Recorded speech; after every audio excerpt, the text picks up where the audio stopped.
This case remains one of the most confounding mysteries in law enforcement history. Even the FBI, known for solving the toughest cases, couldn't figure it out. The hijacker, who escaped with $200,000 ransom using a parachute even after 52 years. It was November 24, 1971, when a man named Dan Cooper calmly purchased a one-way ticket at Portland Airport in Oregon, heading to Seattle, Washington. Who could have guessed that this seemingly ordinary man was about to pull off one of the most audacious crimes in American history? A mystery so baffling that even after 52 years, no one has been able to crack it. Dan Cooper, quiet, composed, and in his 40s, wore a suit, a white shirt, and a black tie. He looked like a businessman. Who would suspect a thing? As the plane took off, he ordered himself a drink, blending in perfectly with the other passengers. The first signs of trouble. On board were 36 passengers apart from Cooper. At around 3 p.m., he handed a note to a flight attendant. She opened it casually, but as she read, her face went pale. The note said Cooper had a bomb in his briefcase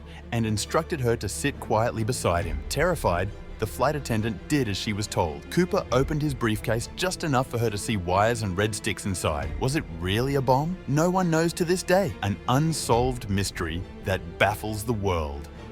This case remains one of the most confounding mysteries in law enforcement history. Even the FBI, known for solving the toughest cases, couldn't figure it out. Dan Cooper, or D.B Cooper as he's famously known, hijacked the plane all by himself. He held the crew hostage and demanded $200,000 in cash. And just like that, mid-flight, he vanished into the night with a parachute, leaving everyone to ask, did he escape or did he die trying? Cooper handed over a list of demands: $200,000 in unmarked $20 bills and 2 parachutes. His instructions were so precise. The bills had to be non-sequential to make tracking impossible. If my demands aren't met, his note threatened, I'll blow up the plane. The captain, maintaining his composure, announced over the intercom that the plane had a technical issue and would land shortly. Meanwhile, authorities were alerted. But why did Cooper need parachutes? What was he planning? Demands met. But at what cost? Authorities, under pressure to save lives, agreed to Cooper's demands. An airline employee delivered the cash and parachutes, after which Cooper released all 36 passengers and 1 flight attendant. A sigh of relief, but only for a moment. Cooper wasn't done. He kept 2 pilots, a flight attendant, and a flight engineer on board.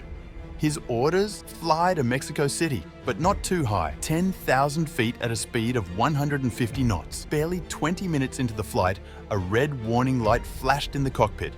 Someone had opened a door. The pilot asked over the intercom, "Do you need anything?" Cooper's response was sharp and angry. "No!" Those were the last words anyone ever heard from the mysterious hijacker. It's believed that Cooper jumped out of the plane with the ransom, vanishing into the dark skies. A genius or a madman? Cooper's meticulous planning became clear. Why $20 bills? Because the ransom would weigh 21 pounds, a manageable load for the jump. Larger bills would have been risky, while smaller ones would have been harder to use. Authorities had suspected he might attempt a parachute escape, but they couldn't act quickly enough.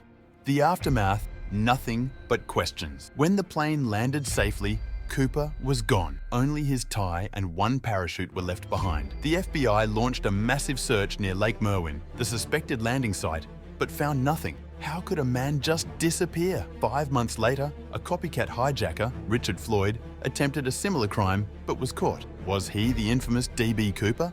No. Flight attendants confirmed he wasn't the man. In 1980, a boy found $5,800 in decomposed $20 bills near a riverbank. The serial numbers matched Cooper's ransom money.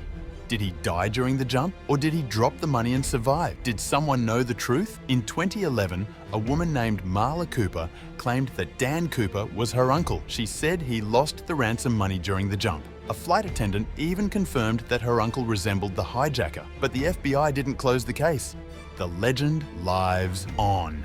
After 45 years, in 2016, the FBI officially redirected its resources, leaving the case unsolved. But Dan Cooper remains the only hijacker in US history to never be caught. Every year on November 24th, fans gather at the site of the FBI's first search headquarters, dressed in suits with parachutes, celebrating the mystery man who outwitted the system. A legend, a criminal, or both? The world may never know.